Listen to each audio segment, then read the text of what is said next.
Let me take you back to my childhood with this beautiful, delicious chicken. It is so easy. It has only 2 ingredients.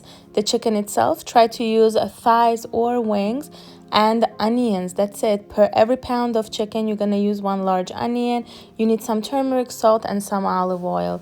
And that's it. You can use consomme if you want to make it more chickeny and enhance the flavor, but you don't need it. I promise you don't need it. You want to start with a huge pot or a small one, depending how much chicken you're gonna use. I have a lot of chicken here, maybe about 3 pounds, and I had 3 large onions that I chopped up. You want to add your chicken into the hot pot with a little bit of oil, because the chicken is gonna release a lot of oil and it's by itself. You want to add lots of turmeric into this. The color, the smell, the texture, everything, it's so delicious. And then you add all your onions in it and you start cooking it.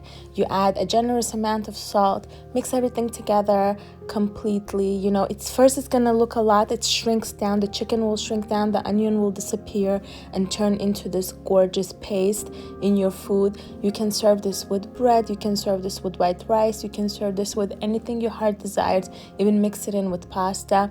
And when you mix everything well, you're gonna cover this and cook it for 30 minutes without touching it. The chicken will release a lot of liquid. This is all the liquid from the chicken. I didn't add any liquid to it. All of this is happening on a medium heat. You don't want to do it too low because you don't want it to take too long to cook. Once I mix everything together, I'm going to cover it and cook it for another 30 minutes. But this time now, check on it. Make sure it's not burning on the bottom. Mine was starting to stick a little bit and I just mixed it. And those sticky bits are going to add even more flavor into your food. You're going to cook it until almost all the water evaporates and cooks through. But then it becomes very jammy, as you see. I hope you make this and you enjoy. Thanks for watching.